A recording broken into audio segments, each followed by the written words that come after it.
Everyone, this is A K. Chaudhary और आप सभी का मैं स्वागत करता हूं आपके अपने इस YouTube channel GS by A K. Chaudhary में। मेरे प्यारे साथियों, यह जो वीडियो आप देख रहे हैं GK GS Gurukul academy Chhindwara के तत्वाधान में देख रहे हैं। यह जो वीडियो लेक्चर होगा आपके आने वाले एग्जामिनेशन जैसे कि एमपीपीएससी प्री, एमपीएसआई, एमपी पटवारी एग्जामिनेशन, इसके साथ में एमपी फॉरेस्ट गार्ड और एमपी एक्साइज ड्यूटी कांस्टेबल का जो पेपर होना है, इन सारे एग्जामिनेशन में यह वीडियो लेक्चर आपके लिए हेल्पफुल होगा।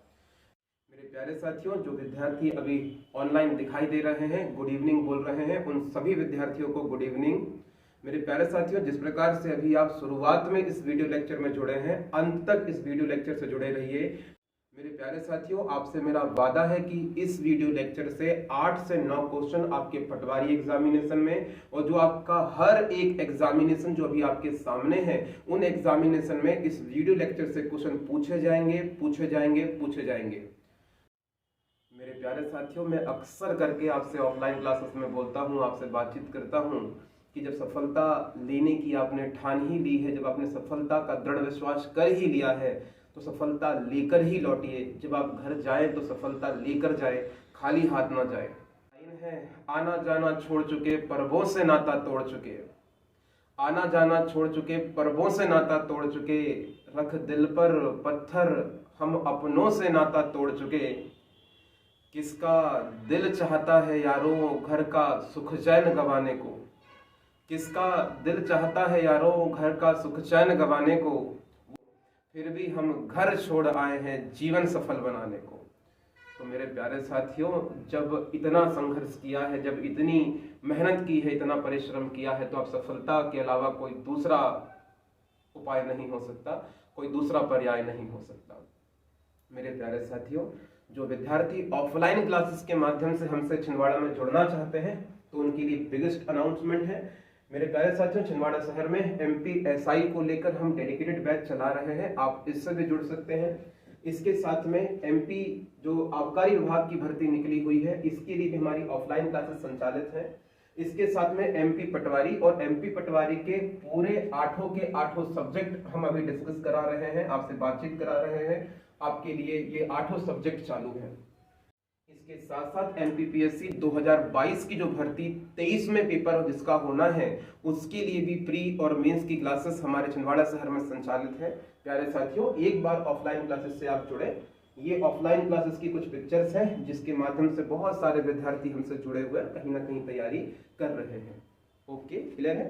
तो चलिए अब बातचीत अपनी प्रारंभ करते हैं हमारे आज के इस वीडियो लेक्चर में।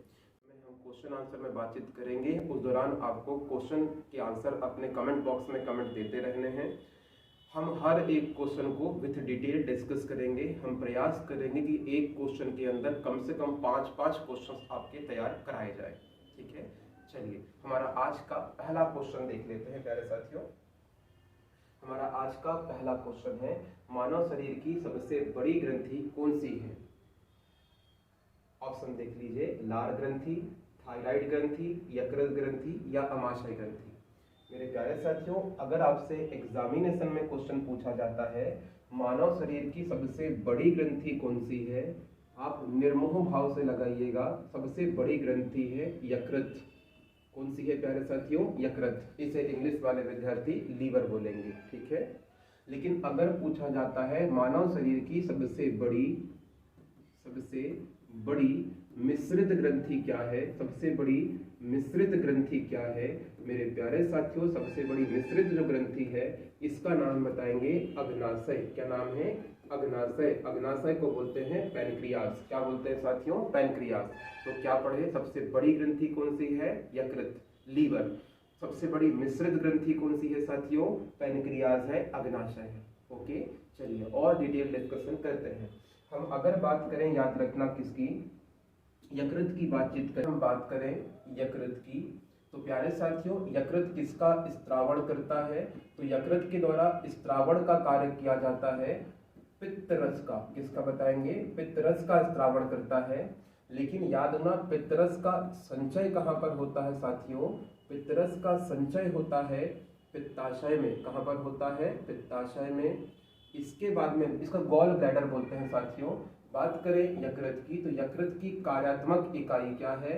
यकृत की कार्यात्मक इकाई क्या है प्यारे साथियों? यकृत की जो कार्यात्मक इकाई है इसे बोलते हैं, याद रखना, हिपैटिक लॉब्यूल। हिपैटिक लॉब्यूल बोलते हैं, हिपैटिक लॉब्यूल बोलते हैं, ये ध्यान रखना। ओके, तो हिपैटिक लॉब्यूल किसकी कार्यात्मक इकाई है? यकृत की। यकृत किसका स्त्रावण करता है साथियों? पित्तरस का स्त्रावण करता है। पित्तरस का संचय कहाँ पर होता है मेरे प्यारे साथियों? पित्ताशय में संचय होता है, गॉल ब्लैडर में संचय होता है। अगर बात करें मानव शरीर की सबसे बड़ी ग्रंथि कौन सी है? यकृत है। मानव शरीर की सबसे बड़ी मिश्रित ग्रंथि कौन सी है साथियों? बताना, अग्नाशय अर्थात पैंक्रियास है। ओके, चलिए अब आगे बढ़ते हैं मेरे प्यारे साथियों और डिस्कस करते हैं हमारा आज का दूसरा क्वेश्चन।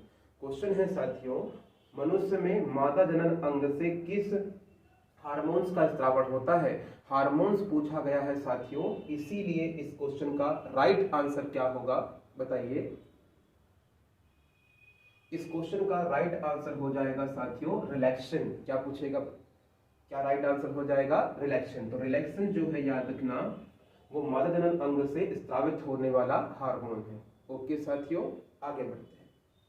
अगर बात करें तीसरे क्वेश्चन में, हमारा आज का तीसरा क्वेश्चन है, मनुष्य में ऐच्छिक गतिविधियों का नियंत्रण किसके द्वारा होता है? ऑप्शन देख लीजिए, सेरिब्रम, थायराइड, सेरिबेलम, इनमें से कोई नहीं। मेरे प्यारे साथियों, इस क्वेश्चन का राइट आंसर लगाइए, कमेंट करिए। ठीक है मेरे प्यारे साथियों, इस क्वेश्चन का राइट आंसर हो जाएगा सेरिब्रम। क्या हो जाएगा? सेरिब्रम। जो सेरिब्रम होता है याद रखिएगा, यह मनुष्य में ऐच्छिक गतिविधियों का नियंत्रण करता है।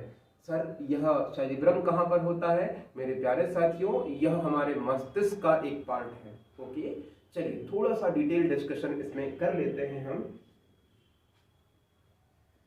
प्यारे साथियों, अगर बात करें मानव मस्तिष्क की, तो मानव जो मस्तिष्क है इसके कितने पार्ट होते हैं साथियों? इसके 3 पार्ट होते हैं। पहले पार्ट का नाम क्या है बताएंगे? अग्र मस्तिष्क।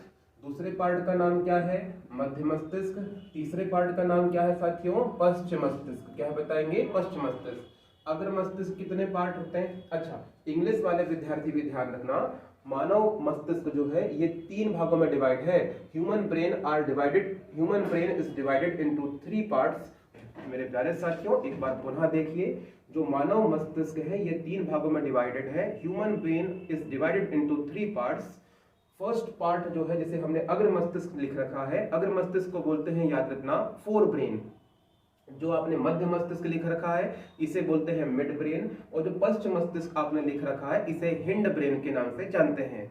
प्यारे साथियों, जो हमारा अग्र मस्तिष्क है यह 2 भागों में डिवाइड होगा। यह जो अग्र मस्तिष्क है 2 भागों में डिवाइड होगा, और यह 2 भाग कौन से होंगे? तो पहला होगा साथियों सेरिब्रम। क्या होगा साथियों? सेरिब्रम।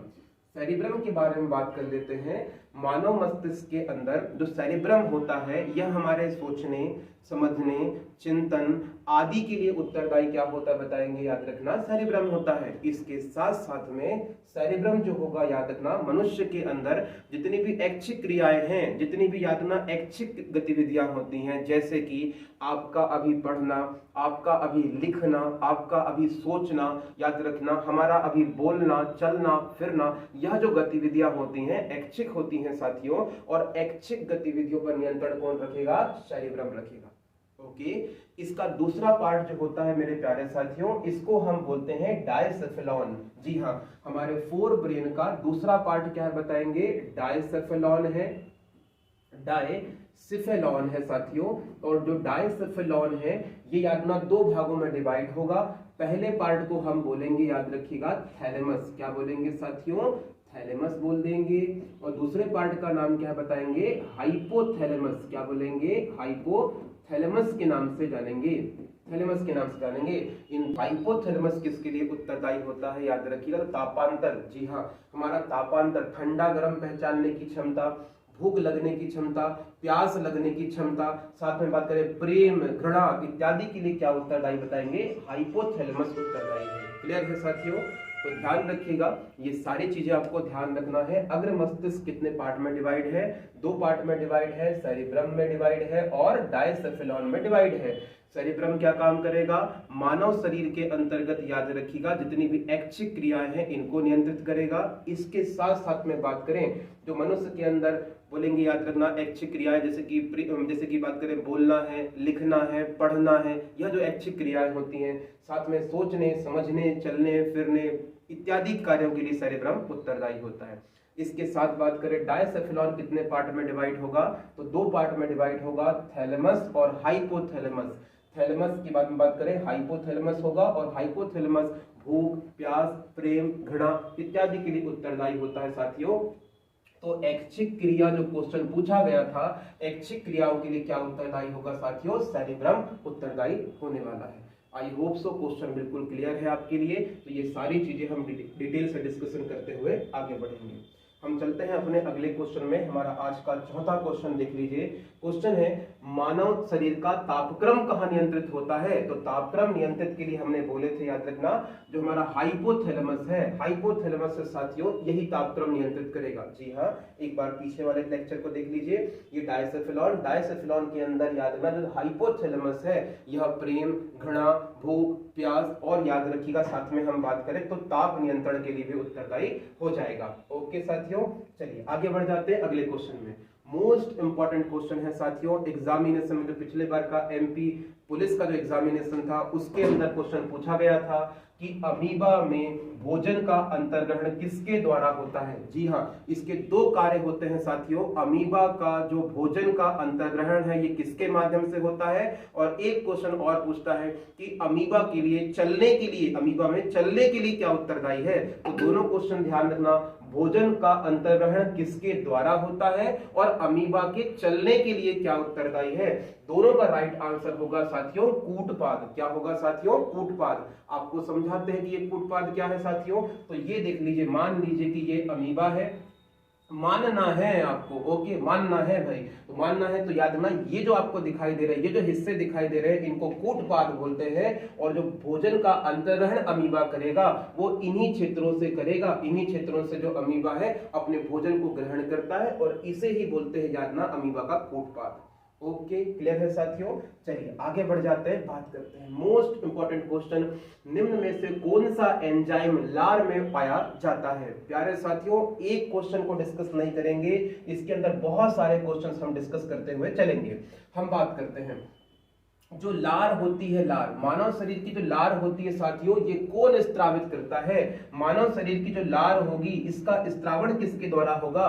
तो हमारी लार ग्रंथियों, हमारी लार ग्रंथियों के द्वारा इसका स्त्रावण होगा साथियों। हमारी जो लार ग्रंथियां होंगी यह किसका स्त्रावण करेंगी? लार का स्त्रावण करेंगी। हमारी लार ग्रंथियां कहां पर होती हैं सर? हमारे मुख में होती हैं, मुख में होती हैं। सर कितनी लार ग्रंथियां होती हैं? लार ग्रंथियों की संख्या ध्यान रखिए साथियों, लार ग्रंथियों की संख्या होती है 6। कितनी होती है? 6। सर कितने प्रकार की होती है? मेरे प्यारे साथियों, लार ग्रंथियों का प्रकार कितना होता है बताएंगे, याद रखना, 3 प्रकार होती हैं। आप बोलेंगे सर प्रकार 3 संख्या 6 कैसे? मेरे प्यारे साथियों, जो एक टाइप की होगी वो हमारे चीक्स में, गाल में होगी।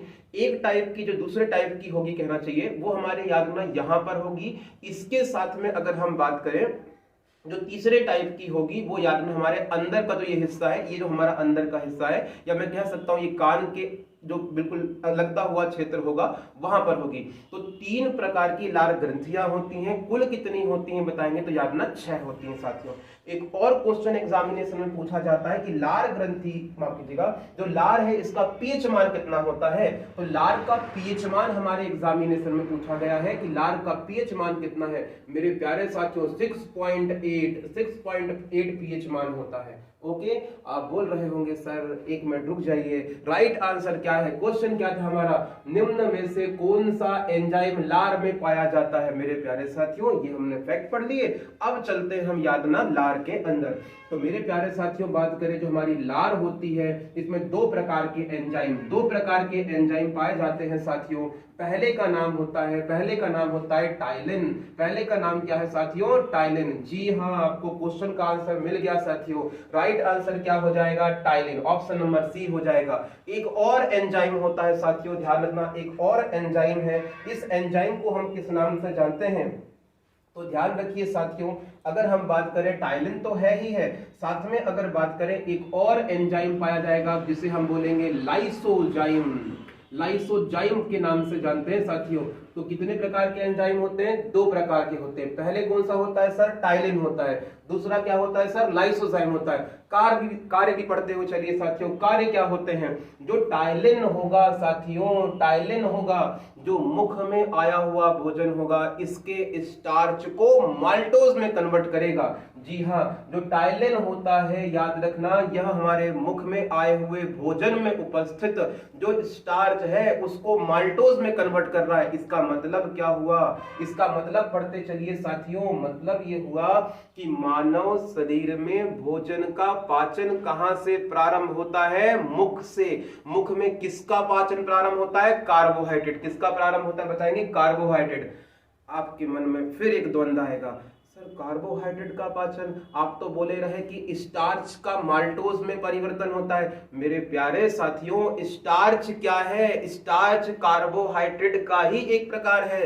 कार्बोहाइड्रेट के 3 प्रकार होते हैं, मोनोसैकेराइड, डाइसैकेराइड, पॉलीसैकेराइड। तो मेरे प्यारे साथियों, स्टार्च जो है वो कार्बोहाइड्रेट का ही एक प्रकार है। और कार्बोहाइड्रेट, माफ कीजिएगा, जो कार्बोहाइड्रेट का एक प्रकार है स्टार्च, तो स्टार्च का पाचन मुख में होता है। और स्टार्च किसमें कन्वर्ट होता है साथियों? ध्यान रखना, माल्टोज में होता है। एक और क्वेश्चन पूछता है कि हम जब रोटी खाते हैं, याद रखना, रोटी खाते हैं तो रोटी को चबाने के उपरांत वो हमें मीठी लगने लगती है। क्यों लगने लगती है? क्योंकि वहां पर जो स्टार्च था वह स्टार्च किसमें कन्वर्ट हो गया?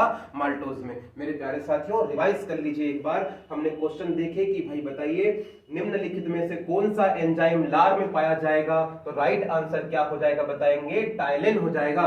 टाइलिन किसको किसमें कन्वर्ट करेगा साथियों? तो टाइलिन स्टार्च को माल्टोज में कन्वर्ट करता है। अगर बात करें लार जो है, ये कहां से किससे स्त्रावित होगा? लार ग्रंथियों से स्त्रावित होगा। लार ग्रंथियां कहां पर होंगी? मुख में होंगी साथियों। लार ग्रंथियों की संख्या कितनी होती है? 6 होती है साथियों। कितने प्रकार की होती है लार ग्रंथियां? 3 प्रकार की होती हैं। लार का पीएच मान कितना होता है? 6.8 होता है। लार में कितने प्रकार के एंजाइम होते हैं? 2 प्रकार के। पहले कौन से होंगे? टाइलिन, दूसरे होंगे बताएंगे लाइसोजाइम प्रकार का होगा। सर लाइसोजाइम का काम क्या है?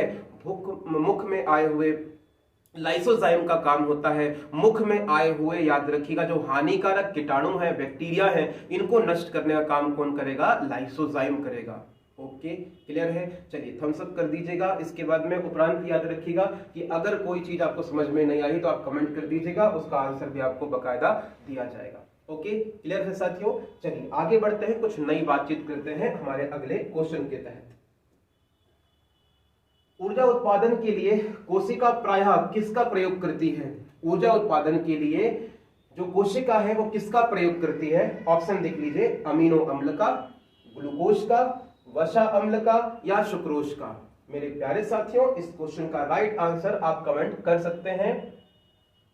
इस क्वेश्चन का राइट आंसर हो जाएगा साथियों ग्लूकोज। क्या हो जाएगा बताएंगे? ग्लूकोज हो जाएगा, यह भी ध्यान रखिए।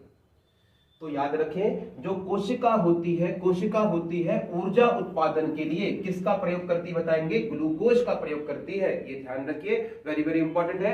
और अगर कोई क्वेश्चन पूछ ले कि 1 ग्राम ग्लूकोज के पूर्ण ऑक्सीकरण से, 1 ग्राम ग्लूकोज के पूर्ण ऑक्सीकरण से कितने एटीपी ऊर्जा उत्पन्न होती है? मेरे प्यारे साथियों, 38 एटीपी ऊर्जा उत्पन्न होती है। सर एटीपी क्या है? फुल फॉर्म बता दीजिए। Adenosine triphosphate. क्या है बताएंगे? एडिनोसिन ट्राइफॉस्फेट, इसका बोलेंगे याद ना, पूरा फुल फॉर्म है। ठीक है साथियों, तो याद ना, ऊर्जा उत्पादन के लिए कोशिका प्रायः किसका प्रयोग करेगी? ग्लूकोज का प्रयोग करेगी, ध्यान रखना, ना कि अमीनो अम्ल का, वसा का नहीं, और बताएंगे सुक्रोज का तो बिल्कुल नहीं।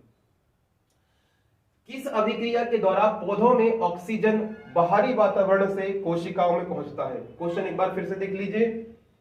किस अभिक्रिया के द्वारा पौधों में ऑक्सीजन बाहरी वातावरण से कोशिकाओं में पहुंचता है? राइट आंसर आएगा प्यारे साथियों विसरण। किस विधि के माध्यम से? विसरण विधि के माध्यम से।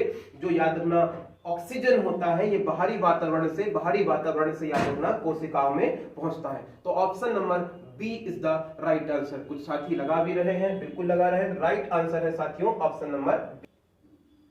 हमारा आज का 11वां क्वेश्चन है, खाद्य पदार्थों का पौधों में स्थानांतरण मुख्य रूप से कौन सा होता है? ऑप्शन लिख लीजिए, ग्लूकोज, स्टार्च, सुक्रोज या फिर प्रोटीन। राइट आंसर है मेरे प्यारे साथियों सुक्रोज। क्या है बताएंगे? सुक्रोज। जी हाँ, जो खाद्य पदार्थ है इनका पौधों में जो मुख्य रूप से स्थानांतरण होता है या रूपांतरण होता है बताएंगे सुक्रोज के माध्यम से होता है।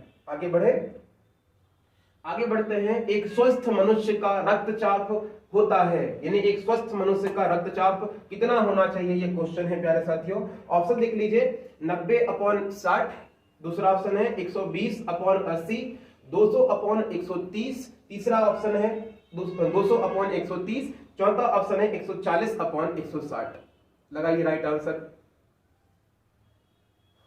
मेरे प्यारे साथियों इस क्वेश्चन का राइट आंसर हो जाएगा ऑप्शन नंबर बी, 120 याद रखिएगा 80। जी हाँ, एक स्वस्थ मनुष्य का जो रक्तचाप होना चाहिए साथियों वो 120/80 होना चाहिए, mmH होना चाहिए, mmHg होना चाहिए। ठीक है, क्लियर है साथियों। इसके अंदर अगर पूछ ले कि ये Hg क्या है तो Hg पारा है साथियों, ये ध्यान रखना। अच्छा, इसको बोलते हैं ना सामान्य रक्तचाप। अगर ये बढ़ जाता है, मान लीजिए कि अगर ये बढ़ जाता है तो बढ़ जाएगा तो कौन सी बीमारी हो जाएगी? बढ़ जाने पर जो बीमारी होती है इसे बोलते हैं हाइपरटेंशन। क्या बोलते हैं साथियों? हाइपरटेंशन के नाम से इसे हम जानते हैं। और अगर यह यातना घट जाए और अगर यह सामान्य से घट जाए तो इसे हम क्या बोलते हैं? हाइपोटेंशन। क्या बोलते हैं साथियों? हाइपोटेंशन के नाम से, हाइपोटेंशन के नाम से भी हम इसे जानते हैं। समझ पा रहे हैं आप? क्या पढ़े आपने?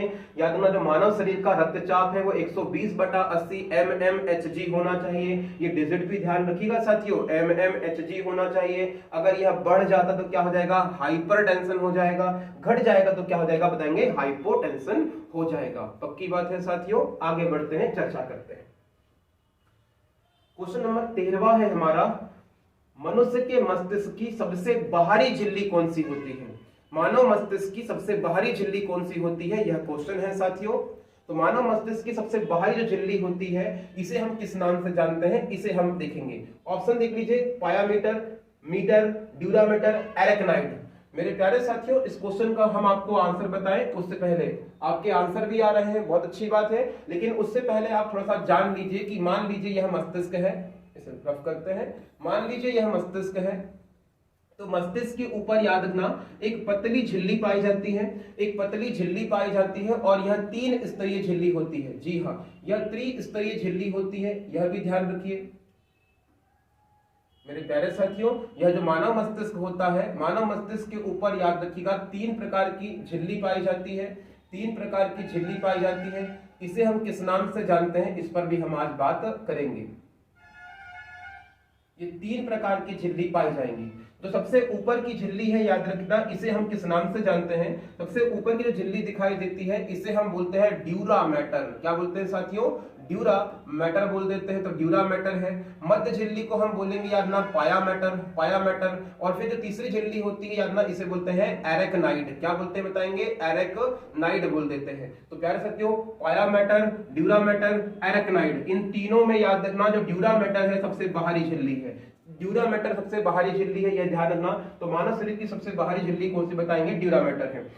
क्वेश्चन समझिएगा, इसके अंदर क्वेश्चन है मानव मस्तिष्क के ऊपर कौन सी 3 झिल्लियां पाई जाती हैं बताएंगे? तो 3 झिल्ली पाई जाती हैं, ड्यूरामेटर, पायामेटर, एरेक्नाइड। इन तीनों झिल्लियों का समूह क्या कहलाता है? इन तीनों झिल्लियों का जो समूह कहलाएगा साथियों इसे बोलते हैं याद ना मेनिनजाइटिस। क्या बोलते हैं इसे? मेनिनजाइटिस। तो मेनिनजाइटिस झिल्ली कितने झिल्लियों का स्वरूप है बताएंगे? 3 झिल्लियों का। कौन कौन सी झिल्ली आएंगी? Pia mater, dura mater, arachnid. ड्यूरामेटर जो है सबसे बाहरी झिल्ली है, यह भी ध्यान रखिए। इन तीनों झिल्लियों के मध्य, जी हाँ साथियों, इन तीनों झिल्लियों के मध्य एक फ्लूइड भरा रहता है, एक द्रव भरा रहता है। इस द्रव को हम लोग क्या बोलते हैं? तो इस द्रव को हम लोग बोलते हैं साथियों, ध्यान रखना, सेरिब्रोस्पाइनल द्रव। क्या बोलेंगे?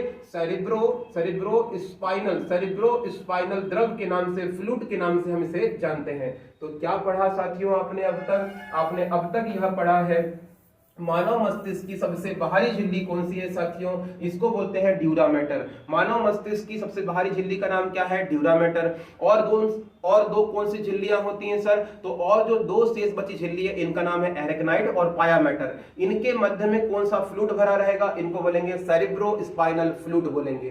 तीनों झिल्लियों का समाग्रह क्या कहलाएगा बताएंगे? मेनिंजाइटिस। और ध्यान रखिए साथियों, मेनिंजाइटिस एक रोग होता है जो किससे संबंधित है? मानव मस्तिष्क से संबंधित है। जब मेनिंजाइटिस झिल्ली में सूजन आ जाएगी किसी वजह से तो उसे हम क्या बोलेंगे बताएंगे? मेनिंजाइटिस डिसीज के नाम से हम इसे।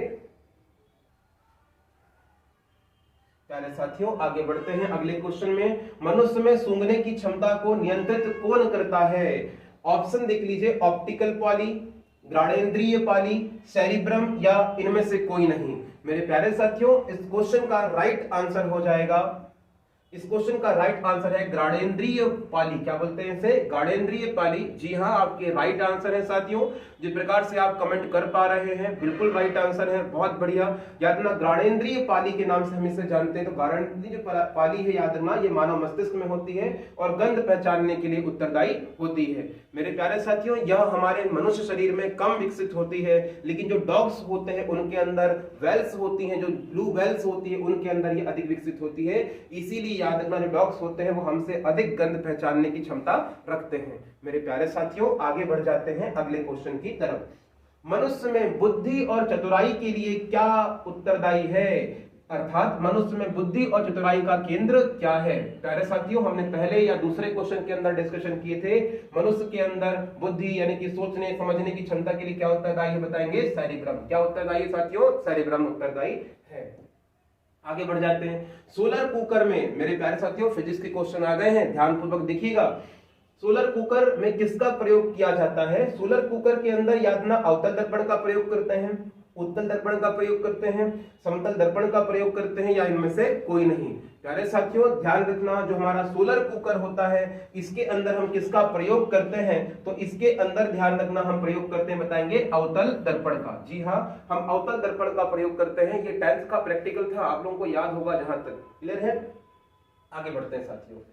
रोगियों के नाक, कान, गले आदि की जांच के लिए डॉक्टर किसका प्रयोग करते हैं? मेरे प्यारे साथियों जब हम याद रखना दांत टीथ में जो कैविटी हो जाती है उसको जांचने के लिए, चेक कराने के लिए डॉक्टर्स के पास जाते हैं तो वह उस कैविटी को बड़े स्वरूप में देखने के लिए एक दर्पण का प्रयोग करते हैं। और उस दर्पण को हम किस नाम से जानते हैं बताएंगे? अवतल दर्पण के नाम से जानते हैं। जिन साथियों के कमेंट आ रहे हैं बिल्कुल सही आंसर है मेरे प्यारे साथियों, बहुत ही बढ़िया। इसी तरह से लगे रहिए, पढ़ाई करते रहिए। आगे बढ़े साथियों। हीरे का अपवर्तनांक, इसको घोट के पी जाइए साथियों, ध्यान रखना एग्जाम में उतरेगा। प्यारे साथियों हीरे का अपवर्तनांक कितना होता है? हीरे का जो अपवर्तनांक होता है मेरे प्यारे साथियों कितना होता है? 2.42। जी हाँ 2.42, अर्थात राइट आंसर आएगा डी। क्या आएगा साथियों? डी आएगा। तो ध्यान रखिएगा हीरे का अपवर्तनांक कितना है साथियों बताएंगे? 2.42 हीरे का अपवर्तनांक है। घोट के पी लीजिए साथियों। ओके आगे बढ़ते हैं। क्वेश्चन है मोटर गाड़ी के चालक के सामने लगा हुआ जो दर्पण होता है वो क्या कौन सा दर्पण होता है? क्वेश्चन ये है कि मोटर गाड़ी जो चालक होते हैं इनके सामने जो दर्पण लगा हुआ होता है वो कौन सा दर्पण होता है? Keep in front of the driver of the mirror vehicle या मोटर व्हीकल। मोटर व्हीकल कौन सा मिरर होता है ये बताना है आपको। मेरे प्यारे साथियों ये दर्पण होता है बताएंगे, याद रखना उत्तल दर्पण। कौन सा दर्पण होता है बताएंगे? उत्तल दर्पण होता है साथियों, ध्यान रखिएगा। आगे बढ़ते हैं, डिस्कस करते हैं हमारा आज का 21वां क्वेश्चन। छाया में पनपने वाले पौधों को क्या कहते हैं? छाया में पनपने वाले पौधों को क्या कहते हैं? ऑप्शन देख लीजिए, हेलियोफाइट, थियोफाइट, सियोकाइटस या इनमें से कोई नहीं। लगाइए राइट आंसर, लगाइए साथियों, कमेंट कीजिए। जी मेरे प्यारे साथियों इस क्वेश्चन का राइट आंसर है, इस क्वेश्चन का राइट आंसर है मेरे प्यारे साथियों ऑप्शन नंबर सी, सियोकाइटस। क्या बोलते हैं इन्हें? सियोकाइटस के नाम से हम इन्हें जानते हैं, ध्यान रखना। तो सियोकाइटस होता है ये छाया में पनपने वाले पौधे को हम बोलते हैं। ओके आगे बढ़ते हैं साथियों। क्वेश्चन नंबर 22वां देख लीजिए। मनुष्य में मुख्य श्वसन अंग क्या है? मनुष्य में मुख्य जो श्वसन अंग है वह क्या है? What is the main respiratory organs in humans? Right answer आएगा साथियों राइट आंसर आने वाला है साथियों इस क्वेश्चन का। राइट आंसर है फेफड़े, लंग्स। जी हाँ, सभी ने राइट आंसर दिए हैं मेरे प्यारे साथियों, फेफड़े या लंग्स। मेरा आप सभी से क्वेश्चन है साथियों, कमेंट कीजिए इस क्वेश्चन का राइट आंसर। मानव शरीर के सबसे मुख्य श्वसन अंग फेफड़े की कार्यात्मक इकाई क्या है? कार्यात्मक इकाई जो है बताएंगे, इसका कमेंट कीजिए साथियों आंसर।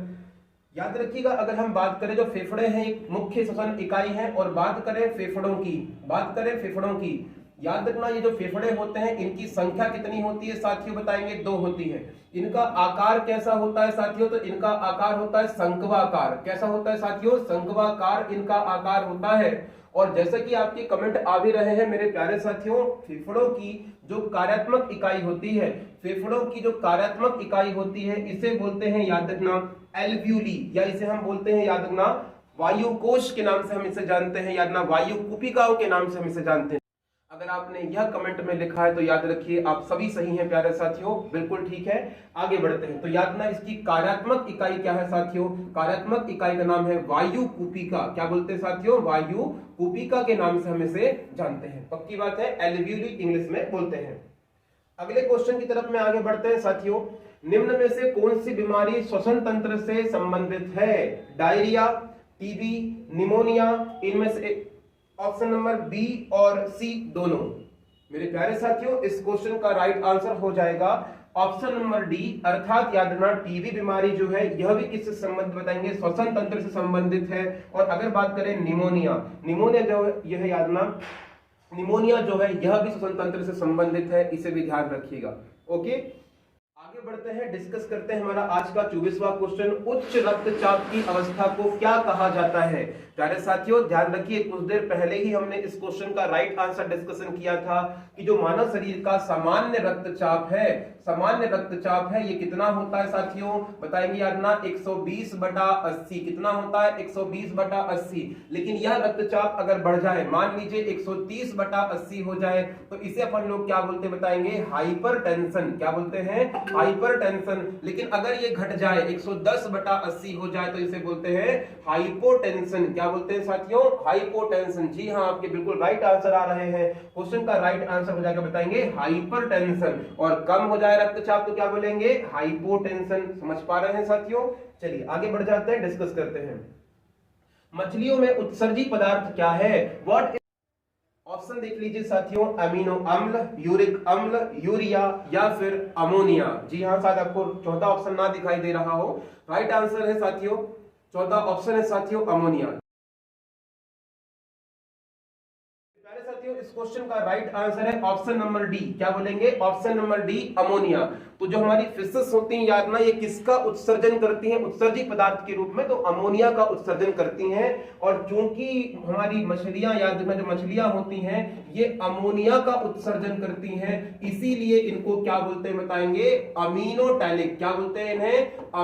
अमीनोटैलिक बोल देते हैं। तो अमीनोटैलिक के नाम से इन्हें जानते हैं साथियों। पक्की बात है, क्लियर है? चलिए आगे बढ़ जाते हैं साथियों, चर्चा करते हैं अगले क्वेश्चन में। हमारा आज का 26वां क्वेश्चन है, पौधों में आवश्यकता से अधिक जल किस प्रक्रिया के द्वारा बाहर निकाले जाते हैं? पौधों में आवश्यकता से अधिक जल किस प्रक्रिया के द्वारा बाहर निकाला जाता है? Process excessive water is removed from the plants. Option देख लीजिए, अवशोषण, वाष्पोत्सर्जन, उत्सर्जन या इनमें से कोई नहीं। मेरे प्यारे साथियों इस क्वेश्चन का राइट आंसर हो जाएगा वाष्पोत्सर्जन। क्या हो जाएगा बताएंगे? वाष्पोत्सर्जन इसका राइट आंसर हो जाएगा। चलिए आगे बढ़ते हैं, डिस्कस करते हैं हमारे आज के 27वें क्वेश्चन पर। हमारा 27वां क्वेश्चन है, निम्न में से किसे प्रकाश संश्लेषी अंगक कहते हैं? ऑप्शन है पत्तियों को, हरित लवक को, स्टोमाटा को या इनमें से कोई नहीं। Which of the following is called photosynthesis organ? Okay, right answer हो जाएगा साथियों इस क्वेश्चन का राइट आंसर हो जाएगा पत्तियों को। जी हाँ, पौधों के अंदर याद रखना जो पत्तियां होती हैं प्रकाश संश्लेषण की क्रिया करती हैं, और प्रकाश संश्लेषण की क्रिया करती हैं इसीलिए इसे प्रकाश संश्लेषी अंगक के नाम से जानते हैं। मेरे प्यारे साथियों, जो फोटोसिंथेसिस है यानी कि प्रकाश संश्लेषण की क्रिया है, प्रकाश संश्लेषण की क्रिया है, संश्लेषण की क्रिया है, याद रखना ये किसकी उपस्थिति में होती है? प्रकाश संश्लेषण की क्रिया के लिए जो आवश्यक चीजें होती हैं यह होती हैं, बताएंगे CO2। क्या चाहिए होता है? CO2। ये चाहिए होता है, इसमें चाहिए होता है सूर्य का प्रकाश, इसमें चाहिए होता है सूर्य का प्रकाश, और कुछ मात्रा में चाहिए होता है जलवाष्प। क्या चाहिए होता है साथियों? जलवाष्प। और इस क्रिया के माध्यम से पौधों के अंदर पत्तियों में याद रखना प्रकाश संश्लेषण की क्रिया होती है, जिससे पत्तियों में ही पौधों के भोजन का निर्माण होता है। प्यारे साथियों, यहाँ पर यह भी ध्यान रखिए, प्रकाश संश्लेषण की क्रिया कहाँ पर होती है? बताएंगे पत्तियों में। प्रकाश संश्लेषण की क्रिया के लिए कौन सा वर्णक उत्तरदायी होता है? हरित लवक। कौन सा होता है साथियों? हरित लवक उत्तरदायी होता है। हरित लवक को इंग्लिश में क्या बोलते हैं? क्लोरोफिल बोलते हैं। क्या बोलते हैं साथियों? क्लोरोफिल बोलते हैं। और क्लोरोफिल में क्या पाया जाएगा साथियों? मैग्नीशियम। मैग्नीशियम पाया जाता है, यह भी ध्यान रखना इंपॉर्टेंट है। प्यारे साथियों, प्रकाश संश्लेषण के लिए कौन कौन सी चीजें उत्तरदायी होती हैं? CO2 का होना अनिवार्य है, सूर्य के प्रकाश का होना अनिवार्य है, और जलवाष्प का होना अनिवार्य है। प्रकाश संश्लेषण की क्रिया कहां पर होती है? पत्तियों में होती है। और ये किसके लिए उत्तरदायी? प्रकाश संश्लेषण की क्रिया के लिए क्या उत्तरदायी? बताएंगे हरित लवक अर्थात क्लोरोफिल उत्तरदायी है। और क्लोरोफिल में क्या पाया जाता है? बताएंगे मैग्नीशियम पाया जाता है। ध्यान रखिएगा साथियों। आगे बढ़ते हैं, चर्चा करते हैं अगले क्वेश्चन में। हमारा आज का 28वां क्वेश्चन है, पौधों में गैसों के आदान प्रदान के लिए क्या उत्तरदायी होते हैं? What is responsible for the exchange of gases in plants? Option देख लीजिए, जड़, रंध्र, टहनी, इनमें से कोई नहीं। मेरे प्यारे साथियों, इस क्वेश्चन का राइट आंसर हो जाएगा, इस क्वेश्चन का राइट आंसर है बताएंगे रंध्र। क्या बताएंगे? रंध्र। अर्थात जो प्रकाश संश्लेषण की क्रिया हुई उसमें किसका हमने प्रयोग किया? बताएंगे CO2 का। तो एनवायरनमेंट से CO2 आ रही है पौधों के अंदर। जब पौधों में भोजन का निर्माण होगा तो क्या छोड़ेंगे पौधे? गैस छोड़ेंगे। तो CO2 का पौधे के अंदर आना और O2 का एनवायरनमेंट में जाना, ये किसके माध्यम से संपन्न होगा? बताएंगे रंध्र के माध्यम से संपन्न होगा। क्लियर है साथियों? आगे बढ़िए, डिस्कस करते हैं हमारे आज के 30वें क्वेश्चन में। हमारा आज का 30वां क्वेश्चन है, भोजन का पाचन किस प्रकार की अभिक्रिया है? What type of reaction is the digestion of food? What type of reaction is the digestion of food? Option देख लीजिए, उपचयन, संयोजन, अपचयन या विस्थापन। मेरे प्यारे साथियों, इस क्वेश्चन का राइट आंसर हो जाएगा, याद रखना, उपचयन। क्या बोलते हैं इसे? उपचयन के नाम से जानते हैं, यह भी ध्यान रखिएगा। ओके, आगे बढ़ते हैं। हार्मोन शब्द का नामकरण किसके द्वारा किया गया था? हार्मोन शब्द का नामकरण किसने किया था या किसके द्वारा किया? Named the word hormone. Hormone शब्द किसने दिया है? ऑप्शन देखिए, रॉबर्ट, ऑप्शन देखिए रॉबर्ट, अरस्तु, बेलिस एवं स्टार्लिन और बाउन पोस्टर। जी हाँ मेरे प्यारे साथियों, जिस प्रकार के आपके आंसर्स आ रहे हैं, हमें उम्मीद है कि आप बिल्कुल सही आंसर देंगे।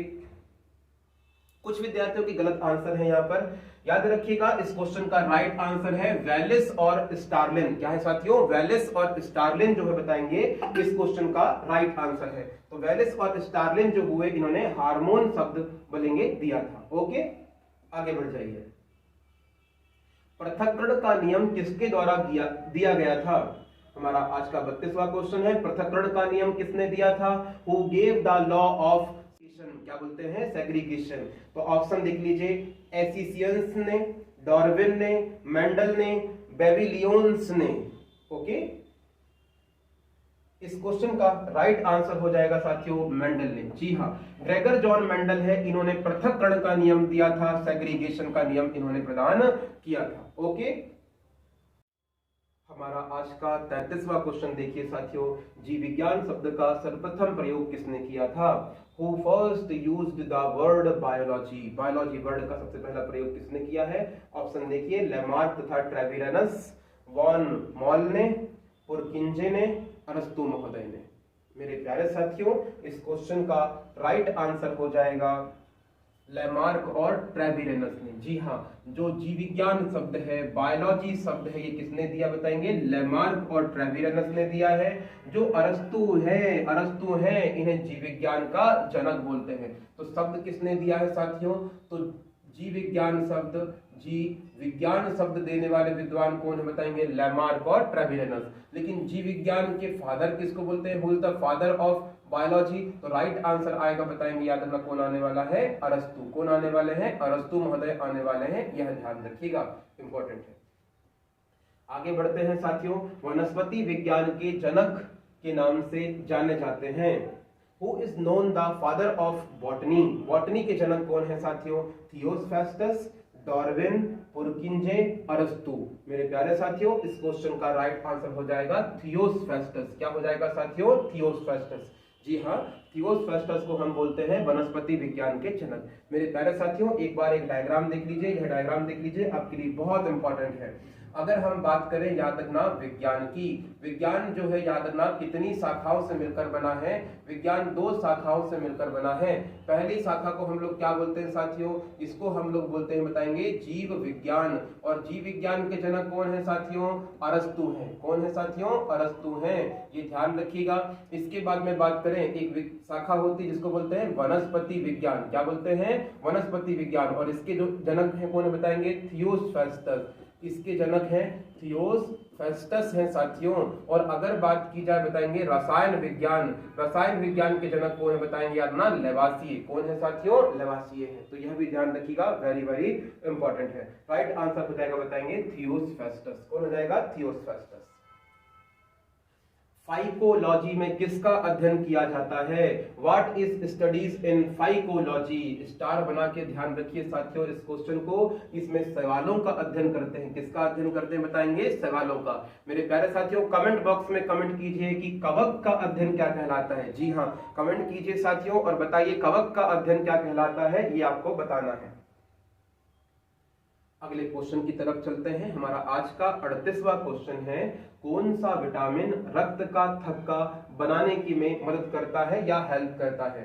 ऑप्शन देख लीजिए, vitamin A, vitamin B, vitamin D और विटामिन के। जी हाँ, रक्त का थक्का जमाने में। बहुत बढ़िया साथियों, बहुत बढ़िया। इस क्वेश्चन का राइट आंसर हो जाएगा साथियों विटामिन के। क्या हो जाएगा? Vitamin K. विटामिन के किस में सहायता करता है साथियों बताएंगे? रक्त का थक्का। नए साथी, नए विद्यार्थी यह जानना चाहेंगे, सर ये रक्त का थक्का क्या होता है? मेरे प्यारे साथियों, आपने ये चीज देखी होगी, महसूस की होगी कि जब कभी हम गिर जाते हैं, हमें चोट लग जाती है, तो हमारे चोट लगे हुए स्थान से ब्लडिंग होने लगती है, ब्लड बहने लगता है। मेरे प्यारे साथियों, कुछ समय के उपरांत हमने यह देखा कि वह ब्लडिंग रुक जाती है। तो रक्त का बहते बहते याद रखना रुक जाना, यानी कि उसका रुक जाना, उसका बहना बंद हो जाना, यह क्रिया कहलाती बताएंगे रक्त का थक्का जमना। क्या कहलाता बताएंगे? रक्त का थक्का जमना। और इसके लिए उत्तरदायी क्या बताएंगे? विटामिन के उत्तरदायी है। मेरे प्यारे साथियों, विटामिन के रासायनिक नाम पूछे जाते हैं, याद कर लीजिए, इंपॉर्टेंट है। विटामिन ए का रासायनिक नाम क्या बताएंगे? रेटिनॉल। क्या बताएंगे? रेटिनॉल है साथियों। विटामिन ए का रासायनिक नाम है रेटिनॉल। विटामिन बी का रासायनिक नाम है साथियों थायमिन। क्या बताएंगे? थायमिन। बताएंगे विटामिन सी का रासायनिक नाम क्या बताएंगे? एस्कॉर्बिक। एस्कॉर्बिक याद ना एसिड। एस्कॉर्बिक एसिड के नाम से इसे जानते हैं। एस्कॉर्बिक एसिड के नाम से जानते हैं। चौथा विटामिन डी क्या है? तो विटामिन डी है। इसको क्या बोलते हैं बताएंगे? याद ना, विटामिन डी का रासायनिक नाम है कैल्सीफेरॉल। क्या बोलते हैं बताएंगे? कैल्सीफेरॉल। तो कैल्सीफेरॉल बोल देते हैं। विटामिन ई का रासायनिक नाम क्या है? तो विटामिन ई का रासायनिक नाम क्या बताएंगे? याद रखिएगा, टोकोफेरॉल। क्या बोलते हैं? टोकोफेरॉल के नाम से। जी हाँ, इसे टोकोफेरॉल के नाम से, फेरॉल के नाम से जानते हैं साथियों। और विटामिन के का नाम क्या बताएंगे? फिलोक्विनोन। क्या बोलते हैं? फिलोक्विनोन के नाम से, फिलोक्विनोन के नाम से इसे जानते हैं। तो विटामिन ए का रासायनिक नाम क्या है साथियों? तो विटामिन ए का रासायनिक नाम है रेटिनॉल। विटामिन बी का रासायनिक नाम थायमिन। विटामिन सी का रासायनिक नाम एस्कॉर्बिक एसिड। विटामिन डी का रासायनिक नाम कैल्सीफेरॉल। विटामिन ई का रासायनिक नाम है टोकोफेरॉल। विटामिन के का रासायनिक नाम है फिलोक्विनोन। गांठ बांध लीजिएगा, हर एक पॉइंट आपको रटना है साथियों। क्लियर है बातें? ठीक है, चलिए आगे बढ़ जाते हैं अगले क्वेश्चन की ओर। क्वेश्चन है साथियों, कौन सा विटामिन रक्त का थक्का जमाने में हेल्प करता है? राइट आंसर आएगा ऑप्शन नंबर डी, विटामिन के। माफी चाहते हैं, ये क्वेश्चन 2 बार रिपीट हो गया है। निम्न में से किसे कोशिका का शक्ति ग्रह बोलते हैं? पावर हाउस, है ना। Which of the following is called the power house of the cell? मेरे प्यारे साथियों, कोशिका का ऊर्जा ग्रह किसे कहते हैं? तो कोशिका का ऊर्जा ग्रह हम कहते हैं, याद रखना, माइटोकॉन्ड्रिया। क्या बोलते हैं बताएंगे? माइटोकॉन्ड्रिया को बोलते हैं, याद रखना, माइटोकॉन्ड्रिया को बोलते हैं। और माइटोकॉन्ड्रिया जो होती है ऊर्जा का संचय किसके रूप में करती है? माइटोकॉन्ड्रिया ऊर्जा का संचय, याद रखना, एटीपी, मेरे प्यारे साथियों, एटीपी के रूप में करती है। और हमारे क्वेश्चन में, एग्जामिनेशन में ये पूछा गया है, हमारे एग्जामिनेशन के बारे में और प्यारे साथियों, हमारे एग्जामिनेशन में ये क्वेश्चन पूछा गया है कि एटीपी का फुल फॉर्म क्या होता है? एटीपी का फुल फॉर्म ध्यान रखिए साथियों, एटीपी का फुल फॉर्म होता है एडिनोसिन ट्राइफॉस्फेट। क्या होता है बताएंगे? Adenosine triphosphate. और माइटोकॉन्ड्रिया के अंदर 1 ग्राम ग्लूकोज से कितनी एटीपी का संचय होता है बताएंगे? 38 एटीपी का संचय होता है साथियों। ओके, आगे बढ़ जाते हैं। मानव शरीर में किस अंग में पाचन का अधिकांश भाग संपन्न होता है? क्वेश्चन फिर से देख लीजिए, मानव शरीर के किस अंग में पाचन का अधिकांश भाग संपन्न होता है? In which part of human body most of digestion takes places? Right answer देख लीजिए, राइट आंसर देखिए, उससे पहले ऑप्शन देख लीजिए, पैनक्रियाज, अमाशय, छोटी आंत, बड़ी आंत। मेरे प्यारे साथियों, ये ध्यान रखना, हमारा जो पाचन होता है अधिकांश रूप से कहां पर होता है बताएंगे? छोटी आंत में। मेरे प्यारे दोस्तों, मान लीजिए यह मुख है, यह मुख है मेरे प्यारे दोस्तों, ध्यान रखना, यह मुख है। इसके बाद में बात करें तो ये क्या हमारा? अमाशय है। अमाशय के बाद में हम देखें तो यहाँ पर क्या दिखाई दे रही है आपको? Small intestine. क्या दिखाई दे रही है? स्मॉल इंटेस्टाइन दिखाई दे रही है। और याद रखिएगा प्यारे साथियों, याद रखिएगा प्यारे साथियों इस बात को, इसको हम बोलते हैं छोटी आंत, जो भी बनाई जा रही छोटी आंत है। और छोटी आंत एंड हो जाएगी यहाँ पर, और यहां से क्या प्रारंभ हो जाएगी साथियों? बड़ी आंत। क्या प्रारंभ हो जाएगी? बड़ी आंत। तो ये जो बाहर में बनाई जा रही है ये है बड़ी आंत। इसको हम आइडेंटिफाई कर देते हैं लगभग इस तरह से। तो ये आपको स्मॉल नहीं, लार्ज इंटेस्टाइन दिखाई दे रही है। इसके पहले जो बनाई गई यह छोटी आंत है। और मानव शरीर में सबसे अधिक जो भोजन का पाचन होता है यह छोटी आंत में संपन्न होता है। यहाँ से 2 फैक्ट पढ़ते हुए चलिए। भोजन का पाचन प्रारंभ कहां से हुआ है साथियों? मुख से प्रारंभ हुआ है। स्टार्च को माल्टोज में कन्वर्ट करे थे। भोजन का पाचन खत्म कहां पर होता बताएंगे? छोटी आंत में होता है। बड़ी आंत में भोजन का पाचन नहीं होता, जल का अवशोषण होता है। ध्यान रखिए साथियों, क्लियर रहेगा? ओके, आगे बढ़ते हैं नेक्स्ट क्वेश्चन की ओर। हमारा आज का 41वां क्वेश्चन है। प्यारे साथियों, अंत तक बने रहना, हर एक क्वेश्चन इंपॉर्टेंट है, एक क्वेश्चन इंपॉर्टेंट है। याद रखना, कौन सा क्वेश्चन एग्जाम में आएगा आपको नंबर देकर जाएगा साथियों। और वही क्वेश्चन आपसे अगर नहीं बना तो ध्यान रखना, 1 नंबर और 1 पॉइंट जो इंपॉर्टेंट होंगे, याद रखना, उससे आप या तो आगे हो जाएंगे, पास हो जाएंगे, या तो याद रखना आप पीछे हो जाएंगे। साथियों ध्यान रखिए, लार में कौन सा एंजाइम पाया जाता है? मेरे प्यारे दोस्तों, हमने ये क्वेश्चन डिस्कस कर लिए हैं। लार के अंदर कौन सा एंजाइम पाया जाएगा बताएंगे? टाइलिन। टाइलिन के साथ में कौन सा एंजाइम पाया जाता है? लाइसोजाइम। हाँ जी बिल्कुल, तो टाइलिन और लाइसोजाइम पाए जाते हैं। प्यारे साथियों, हमारा क्वेश्चन नंबर 42 देख लीजिए। क्वेश्चन नंबर 42 है, किसे शरीर का ब्लड बैंक कहा जाता है? Which is called the blood bank of the human body? Option देख लीजिए, यकृत, हृदय, प्लीहा, किडनी। मेरे प्यारे साथियों, इस क्वेश्चन का राइट आंसर होगा प्लीहा। क्या होगा बताएंगे? प्लीहा, जिसे स्प्लीन के नाम से जानते हैं। ध्यान रखना, इसे बोलते हैं blood bank of human body. हमारा आज का 43वां क्वेश्चन देखिए साथियों, मनुष्य में रक्त में कौन सी धातु पाई जाती है? मोस्ट इंपॉर्टेंट क्वेश्चन साथियों, ध्यान रखना। जो मानव रुधिर होता है, मानव रुधिर होता है साथियों, इस मानव रुधिर की बात करें, जो मानव रुधिर है, जी हाँ, जो आप कमेंट कर रहे हैं, याद रखना, आयरन यानी कि लोहा, बिल्कुल राइट आंसर है साथियों, बहुत बढ़िया। लेकिन पूरा डिस्कशन कर लेते हैं इस पर। जो मानव रुधिर होता है, मानव रुधिर होता है साथियों, मानव रुधिर है, ये कितने प्रकार से या किस से मिलकर बना होता है, तो यह बना होता है प्लाज्मा से, यह बना होता है प्लाज्मा से। और याद ना प्लाज्मा कितने परसेंट होगा, 55 से 60% होगा।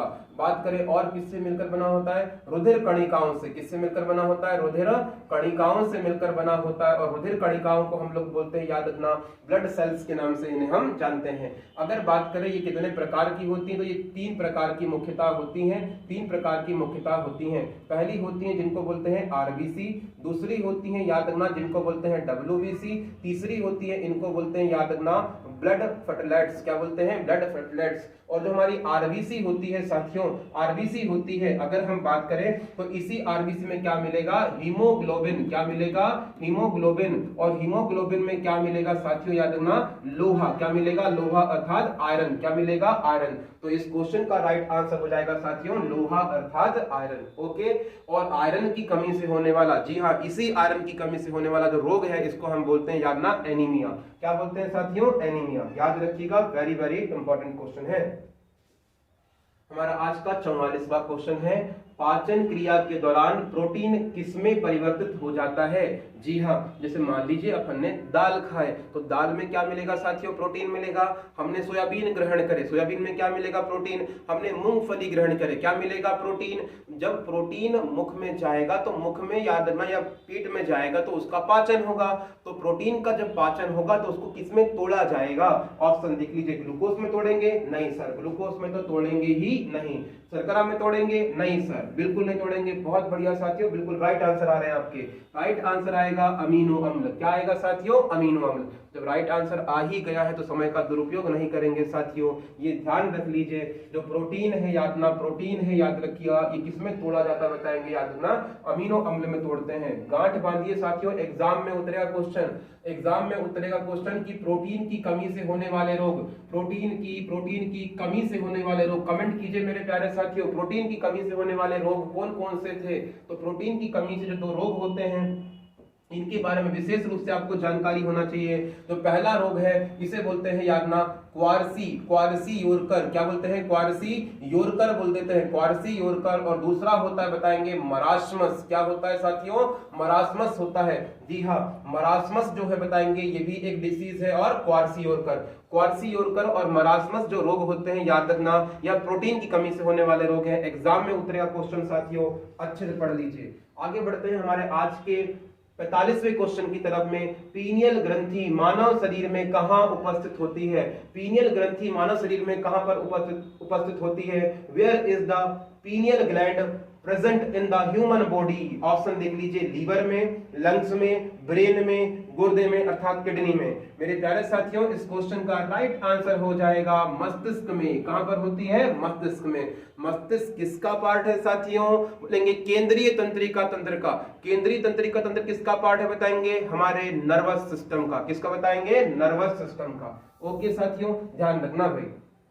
आगे बढ़ते हैं आज के 46वें क्वेश्चन में। गर्भाशय में भ्रूण के अंदर किसी भी बच्चे का लिंग निर्धारित किसके गुणसूत्र के द्वारा होता है। मोस्ट इंपॉर्टेंट क्वेश्चन मेरे प्यारे साथियों, जो गर्भाशय के अंदर भ्रूण का जो लिंग निर्धारित होता है यह याद रखना पिता के गुणसूत्र से निर्धारित होता है साथियों। यह भी ध्यान रखना, इंपॉर्टेंट क्वेश्चन है साथियों, इसको डिस्कस कर लेते हैं। याद रखना, मान लीजिए ये याद रखना मनुष्य है, मनुष्य में याद रखना ये है मेल और बताएंगे याद रखना ये है फीमेल। इनके अंदर जब निषेचन की क्रिया होगी तो याद रखना मनुष्य में जो मेल है, मेल के अंदर पाए जाएंगे 22 जोड़े गुणसूत्र। होते 23 जोड़े हैं लेकिन उन 22 जोड़ों को बोलते हैं याद रखना ऑटोसोम्स। क्या बोलते हैं इन्हें, ऑटोसोम्स बोलते हैं। 23वां जो जोड़ा होगा, ध्यान दीजिए, 23 नहीं बोल रहे हैं, 23वां जोड़ा जो होगा वह जो होगा इसे बोलेंगे सेक्सुअल गुणसूत्र बोलते हैं, क्रोमोसोम बोलेंगे। और यह पुरुषों में क्या होगा बताएंगे, XY। क्या होगा साथियों, XY होगा। महिलाओं के अंदर बात करें तो 23 जोड़े गुणसूत्र होंगे, 23 में से जो 22 होंगे इनको तो ऑटोसोम्स बोलेंगे। 23वें जोड़े गुणसूत्र को क्या बोलेंगे साथियों, 23वें जोड़े गुणसूत्र को बोलेंगे याद रखना XX और इसे बोलेंगे सेक्सुअल गुणसूत्र। लेकिन फीमेल के अंदर 23वां जोड़ा कौन सा होगा, XX। मेल के अंदर कौन सा होगा बताएंगे, XY होगा। पक्की बात है साथियों। अब जब निषेचन की क्रिया होगी तो याद रखिएगा मेल से क्या निकलेगा बताएंगे, स्पर्म का उत्सर्जन होगा, स्पर्म का उत्सर्जन होगा। और जो फीमेल होंगी याद रखना, इनसे किसका उत्सर्जन होने वाला है, ओवरी, किसका उत्सर्जन होने वाला है, ओवरी का।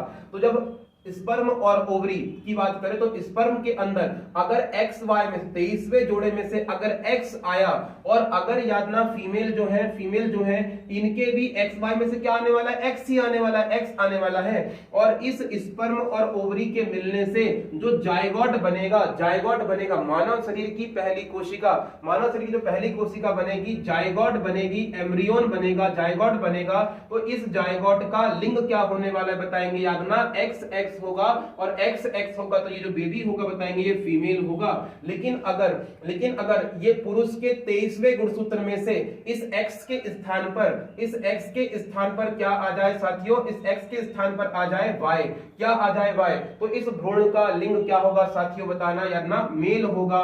क्योंकि याद ना जो 23वां जोड़ा बनेगा इस बच्चे का वो बनेगा बताएंगे XY, क्या बन जाएगा XY, इसीलिए बच्चे का लिंग हो जाएगा बताएंगे मेल, क्या हो जाएगा मेल।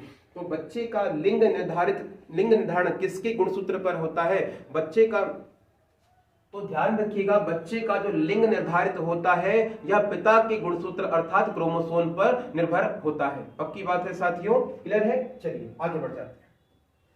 निम्नलिखित में से कौन सा गुणसूत्र महिला शिशु के लिए उत्तरदायी है, हम डिस्कस कर लिए भैया।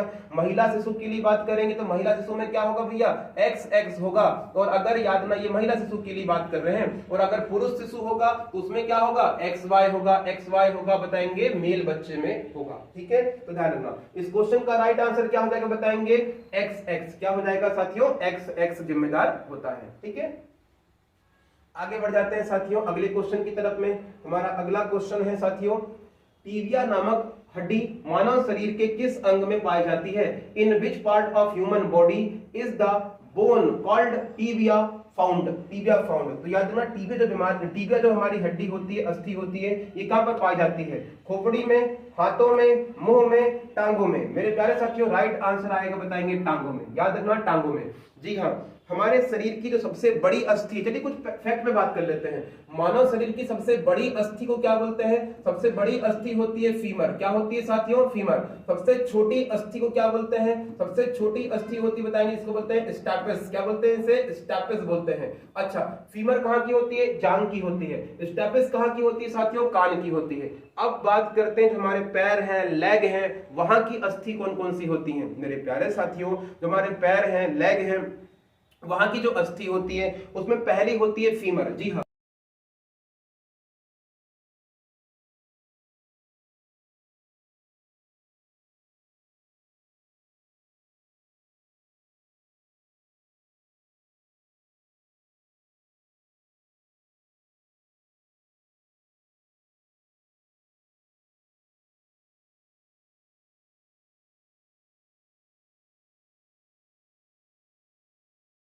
अस्थियां यह है, आप इसको अच्छे से गौर से देखिए। मेरे प्यारे साथियों याद रखिएगा यह जो अस्थि आपको दिखाई दे रही है यह है याद ना फीमर है, और फीमर मानव शरीर की सबसे लंबी अस्थि है, ध्यान रखना। यह जो हमारे टखने के पास में, घुटने के पास में जो हमें अस्थि दिखाई देती है इसे बोलते हैं पटेला, क्या बोलते हैं साथियों पटेला। यह जो अस्थि दिखाई दे रही है इसे बोलते हैं याद ना टीबिया। इसके साथ में यह जो खड़ी अस्थि दिखाई दे रही है इसे बोलते हैं फिबुला, इसको बोलते हैं फिबुला। इसके उपरांत बताएंगे यह जो हमारे पैर के पास में, अगर हम रंग चेंज कर दें इसको अच्छे से अगर आपके लिए बताएं तो याद रखिएगा यह जो आपको अस्थि दिखाई दे रही है यहाँ पर, इसको बोलते हैं टार्सल्स, इसको बोलते हैं टार्सल्स। इसके नीचे जो हिस्सा दिखाई दे रहा है इसे बोलते हैं मेटाटार्सल्स, और इसके बाद जो पैरों की उंगलियां होती हैं इन्हें बोलते हैं फिलालेंज। मेरे प्यारे साथियों उम्मीद करता हूं चीजें आपको बिल्कुल विधिवत समझ में आ रही होंगी। प्यारे साथियों आगे बढ़ जाते हैं, डिस्कस करते हैं अगले क्वेश्चन में। क्वेश्चन है मनुष्यों में किसकी गति का पता लगाने के लिए ईसीजी टेस्ट किया जाता है। ECG test is done in human to find the out the speed of, option है हृदय, किडनी, मस्तिष्क, फेफड़े। राइट आंसर बनेगा साथियों हृदय की गति जांचने के लिए किसका प्रयोग करते हैं बताएंगे हम, तो याद रखिएगा ईसीजी टेस्ट कराते हैं, इलेक्ट्रोकार्डियोग्राफ, क्या कराते हैं इलेक्ट्रोकार्डियोग्राफ का टेस्ट कराते हैं। हमारा क्वेश्चन देख लीजिए, हमारा आज का 50वां क्वेश्चन देख लीजिए। क्वेश्चन है कौन मानव मस्तिष्क में बुद्धि का केंद्र है? मानव मस्तिष्क में बुद्धि का केंद्र क्या है साथियों? बताएंगे सेरिब्रम। क्या है साथियों? सेरिब्रम है। इस पर हमने पहले भी चर्चा कर ली है, क्वेश्चन रिपीट हुआ है। हम चलते हैं अपने अगले क्वेश्चन की ओर। ओके, जो है जीव विज्ञान के जनक कौन है? तो जीव विज्ञान के जनक है, याद रखिएगा, अरस्तु। कौन है? बताएंगे अरस्तु है। मेरे प्यारे साथियों, आपको इस क्वेश्चन का डिटेल पढ़ना होगा कि विज्ञान के जनक कौन है, तो आपको पता होना चाहिए कि अरस्तु है। विज्ञान की कितनी शाखाएं होती हैं? तो ध्यान से पढ़िए कि विज्ञान की 3 शाखाएं होती हैं। पहली शाखा होती है जिसे हम बोलते हैं, याद रखिएगा, जीव विज्ञान। जीव विज्ञान। दूसरी शाखा होती है जिसे हम जानते हैं भौतिक विज्ञान। तीसरी शाखा होती है जिसे हम जानते हैं, बताएंगे, रसायन विज्ञान। याद रखिएगा, जीव विज्ञान के जनक कौन है? तो जीव विज्ञान के जनक है, बताएंगे, अरस्तु। जी हाँ। बात करें भौतिक विज्ञान के जनक कौन है? बताएंगे न्यूटन। रसायन विज्ञान के जनक है, बताएंगे लवासिए। कौन है? बताएंगे लवासिए। यहाँ पर आप यह भी जानिए कि जो जीव विज्ञान है यह भी 3 शाखाओं में बटा हुआ है। पहला है जिसे बोलते हैं जंतु विज्ञान, और जंतु विज्ञान के जनक कौन है? बताएंगे तो अरस्तु। फिर है, बताएंगे, वनस्पति विज्ञान, और वनस्पति विज्ञान के जनक कौन है? बताएंगे थियोफेस्टस। ओके। फिर बात करेंगे, याद रखना, सूक्ष्म जीव विज्ञान, और सूक्ष्म जीव विज्ञान के जनक कौन है? बताएंगे, याद रखिएगा, लुईस पास्चर। कौन है? बताएंगे लुईस पास्चर है। क्लियर है? तो मेरे प्यारे साथियों, एक क्वेश्चन तो डिस्कस करेंगे, लेकिन उसके साथ में जितने भी महत्वपूर्ण क्वेश्चंस हो सकते हैं इन सबको हम डायग्राम और पाई चार्ट के माध्यम से डिस्कस करेंगे। एमपीएसआई, एमपीपीएससी, एमपी प्री में याद रखना हमारा मेन टारगेट है, जिनके अंदर ये क्वेश्चंस पूछे जाते हैं, तो इन्हीं को लेकर हम आगे बढ़ रहे हैं। अगला क्वेश्चन देख लीजिए। साइटोलॉजी खालिस्तान का अध्ययन है। मेरे प्यारे साथियों, साइटोलॉजी जो है, याद रखिएगा, यह कोशिकाओं का अध्ययन है। देखिए, समझिए इस बात को। सजीवों की कार्यात्मक इकाई क्या है? तो कार्यात्मक इकाई है जिसे हम बोलते हैं कोशिका। सजीवों की कार्यात्मक इकाई है जिसे हम बोलते हैं कोशिका। ये ध्यान रखिएगा। कोशिका का अध्ययन क्या है? तो इसका अध्ययन कहलाता है, याद रखिएगा, साइटोलॉजी। साइटोलॉजी, जो कि क्वेश्चन है हमारा। ओके। अब बात आती है कि सर, कोशिका की खोज सर्वप्रथम किसने की थी? तो कोशिका की खोज सर्वप्रथम की है, बताइएगा, सर्वप्रथम खोज किसने की है? खोज करने वाले विद्वान हैं, इनका नाम है रॉबर्ट हुक। Robert Hooke. और इन्होंने कब खोज की? बताएंगे 1665 में खोज की थी। इन्होंने इस बात का उल्लेख कहां पर किया गया? बताएंगे माइक्रोग्राफिया में। माइक्रोग्राफिया नामक इनकी पुस्तक थी, इसमें उल्लेख किया था। डन है। इसके बाद में बात करें तो याद रखना, इन्होंने जिस कोशिका की खोज की थी ये मृत कोशिका थी। मृत कोशिका थी, ये भी ध्यान रखिएगा। लेकिन एग्जामिनर अगर पूछ ले आपसे कि बताइए सर्वप्रथम जीवित कोशिका की खोज किसने की थी? तो जीवित कोशिका की खोज की, बताएंगे, याद रखिएगा, ल्यू वैन हॉक ने। ओके। तो जीवित कोशिका की खोज की है ल्यू वैन हॉक ने। ओके साथियों, आगे बढ़ते हैं आज के तीसरे क्वेश्चन में। निम्न में से किसका निर्माण मानव शरीर में नहीं होता? मानव शरीर के अंदर किसका निर्माण नहीं होता, ये क्वेश्चन है। ऑप्शन दिया हुआ है विटामिन ए का, प्रोटीन का, एंजाइम का, वसा का। मेरे प्यारे साथियों, इस क्वेश्चन का राइट आंसर हो जाएगा विटामिन ए का। जी हाँ, विटामिन ए का निर्माण मानव शरीर के अंदर नहीं होता है। ध्यान रखिएगा, इसे हम बाहरी स्रोत से प्राप्त करते हैं। याद ना, यह किसमें होता है? बताएंगे गाजर के अंदर मुख्यतः पाया जाता है। गाजर है, और जो मछली है, याद रखना, मछली है, इसमें हमें विटामिन ए मिलता है। प्रोटीन का निर्माण मानव शरीर के अंदर होता है, एंजाइम का होता है, वसा का भी होता है। ठीक है। अगर बात करें विटामिन ए की बात करें तो विटामिन जो ए है, याद रखना, इसका रासायनिक नाम क्या है पता होना चाहिए आपको। इसका रासायनिक नाम है, बताएंगे, रेटिनॉल। क्या बताएंगे? रेटिनॉल। और इसकी कमी से कौन सा रोग होता है? तो इसकी कमी से होने वाला जो रोग है इसे बोलते हैं, याद रखिएगा, रतौंधी। कौन सा रोग होता है बताएंगे? रतौंधी। और रतौंधी रोग मानव शरीर की जो आंखें हैं, आंखों को प्रभावित करता है। क्लियर है साथियों? तो ये ध्यान रखिएगा, वेरी वेरी इंपॉर्टेंट पॉइंट है। विटामिन ए का निर्माण मानव शरीर में नहीं होगा। विटामिन ए का रासायनिक नाम क्या है? रेटिनॉल। इसकी कमी से कौन सा रोग होगा? तो इसकी कमी से रोग होता है, कमी से रोग होगा, इसका नाम है रतौंधी, प्रभावित करेगा आंखों को। क्लियर है? आगे बढ़ते हैं। हमारा आज का चौथा क्वेश्चन है, निम्न में से एड्स किसके कारण होता है?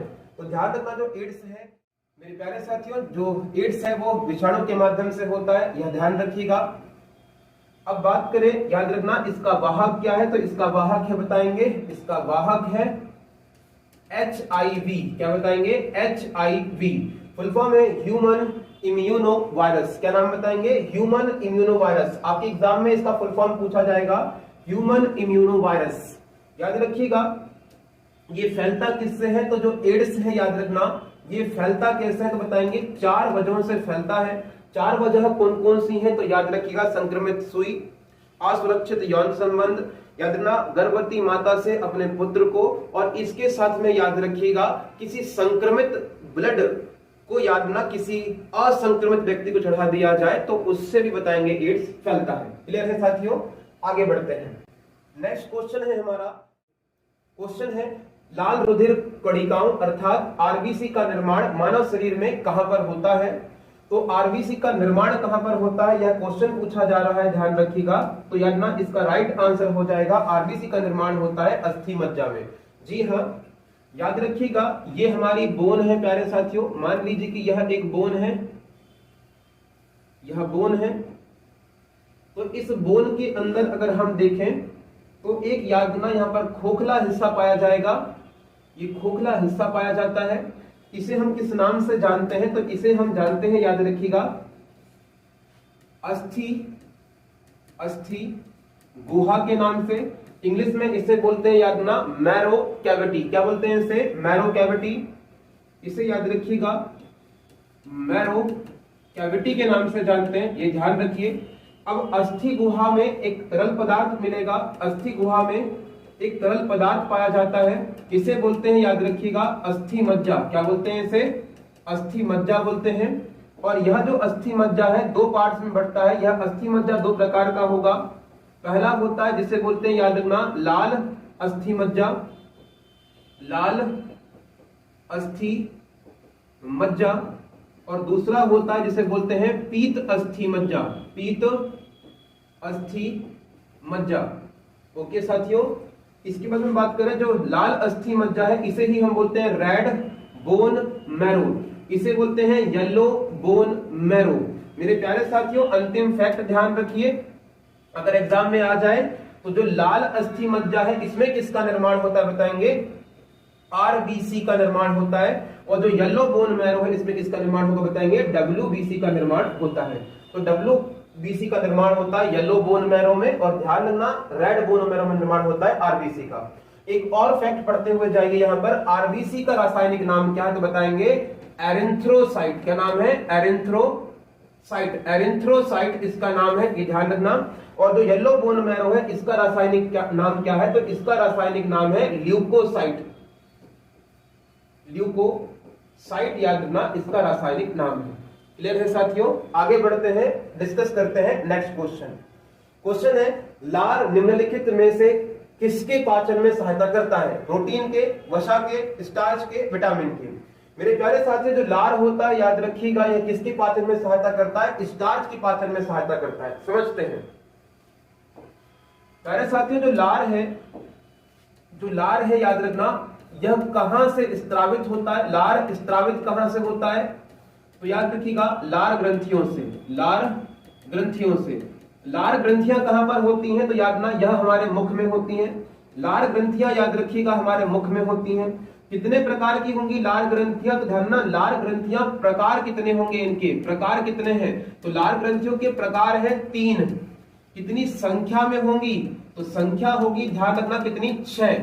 अच्छा, किसका स्त्रावण करेंगी? तो लार ग्रंथियां स्त्रावण करती हैं, स्त्रावण करती हैं, याद रख, लार ग्रंथियां स्त्रावण करेंगी 2 प्रकार के एंजाइम का, 2 प्रकार के एंजाइम का। पहले एंजाइम का नाम क्या है? तो इसका नाम बताएंगे याद ना टाइलिन, टाइलिन, और दूसरे का नाम है लाइसोजाइम। क्या नाम बताएंगे? लाइसोजाइम। दूसरे एंजाइम का नाम है लाइसोजाइम। तो लाइसोजाइम एंजाइम का निर्माण करती है। बस इतना ध्यान रख लीजिए। एक क्वेश्चन और याद रखिएगा, जो लार है याद ना, इसका पीएच मान कितना होता है? तो इसका पीएच मान जो है 6.7 पीएच होता है, अर्थात इसकी प्रकृति क्या हो जाएगी? इसकी प्रकृति हो जाएगी बताएंगे याद ना अम्लीय। इसकी प्रकृति हो जाएगी अम्लीय। ओके, यहाँ पर यह ध्यान रखिएगा, जो टाइलिन है ये किसके पाचन में सहयोग करेगा? तो टाइलिन याद ना स्टार्च को माल्टोज में कन्वर्ट करता है। साथ ही साथ में जो लाइसोजाइम है, साथ ही साथ में जो लाइसोजाइम है, ध्यान रखिएगा, यह भोजन के साथ आए हुए हानिकारक कीटाणुओं को नष्ट करने का काम करता है। ओके, आगे बढ़ते हैं नेक्स्ट क्वेश्चन की ओर। हमारा 7वां क्वेश्चन है, किस तत्व के कारण थायराइड ग्रंथि में असामान्य वृद्धि हो जाती है? तो याद ना, थायराइड ग्रंथि में जो असामान्य वृद्धि देखने को मिलती है, ये बोलेंगे याद ना आयोडीन की वजह से होती है। ध्यान रखना, जो आयोडीन है इसकी कमी से जो हमारी थायराइड ग्रंथि है यह याद रखना बड़ी हो जाती है, फूलकर बड़ी हो जाती है, और इससे एक रोग होता है, और इस रोग को हम लोग क्या बोलते बताएंगे? घेंगा। क्या बोलते बताएंगे? घेंगा के नाम से जानते हैं। क्लियर है साथियों? ध्यान रखिएगा। आगे बढ़ते हैं, बात करते हैं 8वें क्वेश्चन में। निम्नलिखित में से कौन सा पानी या जल में घुलनशील विटामिन है? तो जल में घुलनशील विटामिन आपसे पूछ रहा है vitamin A, vitamin B, vitamin K, vitamin D. Exam में आया हुआ क्वेश्चन है साथियों, ध्यान रखिएगा। अगर बात करें विटामिन की, तो विटामिन की खोज किस विद्वान ने की? तो विटामिन की खोज करने वाले विद्वान थे सी फंक, या इनको हम जानते हैं फुंक के नाम से। विटामिन कितने प्रकार के होते हैं? तो विटामिन के प्रकार होते हैं, ध्यान रखना, ए, बी, सी, डी, ई, के। इसमें अगर हम बात करें तो याद रखिएगा, जो हमारा विटामिन है बी और विटामिन याद ना सी, विटामिन बी और सी, ये किसमें घुलनशील है बताएंगे? जल में घुलनशील है। और अगर बात करें ए, डी, ई, के, ये सारे के सारे विटामिन किसमें घुलनशील है बताएंगे? वसा में घुलनशील है, वसा में घुलनशील है। आपकी क्वेश्चन का उम्मीद करता हूं आंसर मिल चुका है। तो जल में घुलनशील विटामिन कौन सा बताएंगे याद ना? बी विटामिन जल में घुलनशील है, बी विटामिन जल में घुलनशील है। डन है? क्लियर है साथियों? वसा में घुलनशील पूछेगा तो ए, डी, ई, के, और जल में बोलेगा तो बी और सी। क्लियर है साथियों? आगे बढ़ते हैं। क्वेश्चन है हमारा अगला, निम्नलिखित में से कौन सा टमाटर के लाल रंग के लिए उत्तरदायी है? तो टमाटर के लाल रंग के लिए क्या उत्तरदायी है साथियों? तो ध्यान रखना, इसके लिए उत्तरदायी है लाइकोपेन। क्या बताएंगे? लाइकोपेन। जी हाँ साथियों, ध्यान रखिए, जो टमाटर का लाल रंग है, टमाटर का लाल रंग है, इसके लिए उत्तरदायी होता है लाइकोपेन। दूसरा होता है, याद रखिएगा,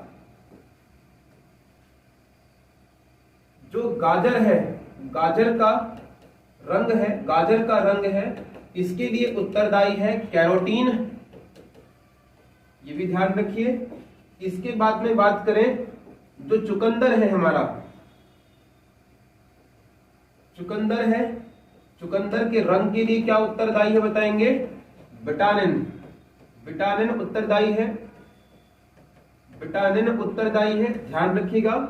इसके उपरांत हम बात करें, जो बैगन है, भटा है, भटा के रंग के लिए क्या उत्तरदायी होता है? तो भटा के रंग के लिए उत्तरदायी होता है, ध्यान रखिएगा, जिसे बोलते हैं एरेंथ्रोपोवाइटिस। तो एरेंथ्रोपोवाइटिस याद ना भटा के रंग के लिए उत्तरदायी है। ओके, नेक्स्ट क्वेश्चन की ओर आगे बढ़िए। नेक्स्ट क्वेश्चन है हमारा, निम्नलिखित में से किसकी कमी से अरक्तता, जिसे हम बोलते हैं एनीमिया, क्या बोलते हैं हम? एनीमिया। एनीमिया होता है। ऑप्शन देख लीजिए, haemoglobin, iodine, calcium, vitamin C. तो किसकी कमी से याद ना अरक्तता अर्थात एनीमिया होता है? तो राइट आंसर हो जाएगा आपको बताएंगे याद ना हीमोग्लोबिन। क्या हो जाएगा साथियों? हीमोग्लोबिन। समझिएगा, जो हमारा हीमोग्लोबिन है वो कहां पर होता है, तो याद रखना जो हमारी आरबीसी है, जो हमारी आरबीसी है, आरबीसी में क्या मिलेगा बताएंगे आपको, हीमोग्लोबिन, हीमोग्लोबिन। और हीमोग्लोबिन का निर्माण किससे होता है बताएंगे, आयरन से। किससे निर्माण होता है, आयरन से। और आयरन की जब कमी होगी, याद ना आयरन की कमी होगी तो याद ना इससे कौन सा रोग हो जाएगा, या हीमोग्लोबिन की कमी से हो जाएगा बताएंगे, जिसे बोलते हैं एनीमिया। क्या हो जाता है बताएंगे, एनीमिया रोग हो जाता है। अगर बात करें आयरन की भरपूर मात्रा, इसकी भरपूर मात्रा किसमें होती, तो भरपूर मात्रा हमें देखने को मिलती बताएंगे किसमें, पालक की सब्जी में। पालक में भरपूर मात्रा में हमारा आयरन होता है। ओके साथियों, क्लियर है, आगे बढ़िए। विटामिन सी का रासायनिक नाम बताइए। प्यारे साथियों ध्यान दीजिएगा, विटामिन सी का रासायनिक नाम है, ऑप्शन देख लीजिए, citric acid, oxalic acid, ascorbic acid बोलेंगे, चौथा ऑप्शन है नाइट्रिक एसिड। इस क्वेश्चन का राइट आंसर है साइट्रिक एसिड। ध्यान रखिएगा कुछ विटामिन है, इनके रासायनिक नाम आपको रटे हुए होने चाहिए। जैसे कि बात करें, याद रखिएगा विटामिन ए की, विटामिन ए का रासायनिक नाम क्या है, रेटिनॉल। बात करें विटामिन बी की, तो विटामिन बी का है बताएंगे थायमिन। विटामिन सी का नाम बताएंगे ascorbic, ascorbic acid, acid. D का रासायनिक क्या नाम है, कैल्सी फेराल, कैल्सी फेराल। और ई का रासायनिक नाम है टोकोफेराल, टोकोफेराल, ये ध्यान रखिएगा। और के का रासायनिक नाम क्या है, फिलोक्विनोन। क्लियर है साथियों, तो ये ध्यान रखिएगा, क्लियर है। ये सारे विटामिन है, इनके रासायनिक नाम आपको पता होने चाहिए। बात करें फूलों का अध्ययन क्या कहलाता है, तो फूलों का अध्ययन कहलाता है एंथ्रोलॉजी। ध्यान रखिएगा, आगे बढ़ते हैं नेक्स्ट क्वेश्चन की ओर। हमारा अगला क्वेश्चन है गुर्दों की, अर्थात बात की जाए किडनी की। किडनी की कार्यात्मक इकाई क्या है, तो किडनी की कार्यात्मक इकाई क्या होती बताएंगे, याद रखना नेफ्रॉन। क्या होती बताएंगे, नेफ्रॉन। जी हाँ, किडनी की कार्यात्मक इकाई साथी क्या है बताएंगे, नेफ्रॉन है। न्यूरॉन किसकी कार्यात्मक इकाई है बताएंगे, तंत्रिका तंत्र। तंत्रिका तंत्र की कार्यात्मक इकाई क्या बताएंगे अपना, न्यूरॉन है। धमनी की बात नहीं करेंगे, धमनी हमारी एक नलिका होती है, एक वाहिनी होती है। एक्सॉन की बात भी हम नहीं करेंगे। हम आगे बढ़ते हैं, देखते हैं दुनिया का सबसे बड़ा पुष्प कौन सा है। तो दुनिया का सबसे बड़ा पुष्प है साथियों, ऑप्शन देख लीजिए, कमल, सूरजमुखी, रेफ्लेसिया या वाटर लिली। ध्यान रखिएगा, इस क्वेश्चन का राइट आंसर है रेफ्लेसिया। रेफ्लेसिया जो है बताएंगे विश्व का सबसे बड़ा फूल है। जी हाँ प्यारे साथियों, विश्व का सबसे बड़ा फूल है रेफ्लेसिया। प्यारे साथियों, यहाँ पर आपके मन में जिज्ञासा होनी चाहिए कि सर विश्व का सबसे बड़ा फूल कौन सा है। तो फूल है विश्व का सबसे बड़ा बताएंगे रेफ्लेसिया। आप रेफ्लेसिया का फूल देखना चाहेंगे तो यह आपकी स्क्रीन पर रहा रेफ्लेसिया का फूल, जो कि याद ना विश्व का सबसे बड़ा फूल है। आगे बढ़ते हैं, डिस्कशन करते हैं अगले क्वेश्चन में। निम्नलिखित में से किस तत्व की उपस्थिति की वजह से मानव मूत्र यानी कि यूरिन का रंग पीला होता है। साथियों ऑप्शन देखिए, ऑप्शन आपको दिखाई दे रहे हैं, पित्त की वजह से, वसा की वजह से, लसिका की वजह से या फिर यूरोक्रोम की वजह से। प्यारे साथियों, इस क्वेश्चन का राइट आंसर हो जाएगा यूरोक्रोम की वजह से। यूरोक्रोम की वजह से यूरिन का रंग कैसा होता है बताएंगे, मूत्र का रंग होता है बताएंगे पीला होता है। आगे बढ़िए, डिस्कस करते हैं अगले क्वेश्चन में। अगला क्वेश्चन है हमारा, निम्नलिखित में से किसे आरबीसी का कब्रिस्तान कहा जाता है। आरबीसी का कब्रिस्तान कहा जाता है बताएंगे किसको, प्लीहा। किसको बोलते हैं साथियों, प्लीहा को कहते हैं। ठीक है, बात करें निम्नलिखित में से किस उद्योग में काम करने वाले जो व्यक्ति होते हैं इन्हें ब्लैक लंग्स रोग होता है। ब्लैक लंग्स रोग होता है बताएंगे कोयला उद्योग में काम करने वाले, या जो कोयला माइंस होती है उनमें काम करने वाले जो रोग होते हैं, इनमें याद रखिए क्या होता है बताएंगे, ब्लैक लंग्स रोग हमें देखने को मिलता है। आगे बढ़ते हैं, इन्फ्लुएंजा रोग किसकी वजह से होता है। तो इन्फ्लुएंजा जो रोग है याद रखना किसकी वजह से होता है, ऑप्शन देख लीजिए, जीवाणु, विषाणु, कवक और शैवाल। मेरे प्यारे साथी, यह जो रोग होता है बताएंगे याद रखना विषाणु की वजह से होता है। ओके, आगे बढ़ते हैं हम अपने अगले क्वेश्चन में। ध्यान रखिएगा, नदियों में जल के प्रदूषण के निर्धारण के लिए किसकी घुली हुई मात्रा मापी जाती है? तो ध्यान रखना, जब नदियों में जल प्रदूषण चेक किया जाता है तो हम ये चेक करते हैं कि किसकी मात्रा नदी के अंदर कम हुई है। तो याद रखना, इसका राइट आंसर है ऑक्सीजन। किसकी कमी देखते हैं हम बताएंगे, ऑक्सीजन को हम वहां पर चेक करते हैं। आगे बढ़ते हैं, बात करते हैं निम्नलिखित में से कौन सी गैस ग्रीन हाउस प्रभाव के लिए सबसे अधिक उत्तरदायी है? तो ध्यान रखिएगा, कार्बन डाइऑक्साइड। कार्बन डाइऑक्साइड जो गैस है वो ग्रीन हाउस प्रभाव गैस, ग्रीन हाउस के लिए सबसे ज्यादा उत्तरदायी है। आगे बढ़िए, निम्नलिखित में से किस जीव में रक्त नहीं होता परंतु वह श्वास लेता है? मेरे प्यारे साथियों, हाइड्रा जो जीव है, याद रखना, इसमें रुधिर नहीं होता लेकिन फिर भी यह श्वास लेता है, ब्रीदिंग करता है। ओके, आगे बढ़ते हैं। हमारे शरीर में किस ग्रंथि को मास्टर ग्रंथि कहा जाता है? तो किस ग्रंथि को हम मास्टर ग्रंथि बोलते हैं? तो ध्यान रखना, पिट्यूटरी जो ग्लैंड है हमारी, उसको हम क्या बोलते हैं बताएंगे, मास्टर ग्रंथि बोलते हैं। और पिट्यूटरी ग्लैंड कहां पर होती है हमारी, याद रखिएगा, यह हमारे मस्तिष्क में उपस्थित होती है। ओके साथियों, क्लियर है? ओके, क्लियर है प्यारे साथियों। तो आज के इस वीडियो लेक्चर में बस इतना ही। यह साइंस की जो सीरीज है ये लगातार आपको मिलती रहेगी, आपको याद रखना इस तरह के वीडियोस मिलते रहेंगे। प्यारे साथियों, आज के लिए बस इतना ही, मिलते हैं अगले वीडियो लेक्चर में। God bless you all. जय हिंद, जय भारत।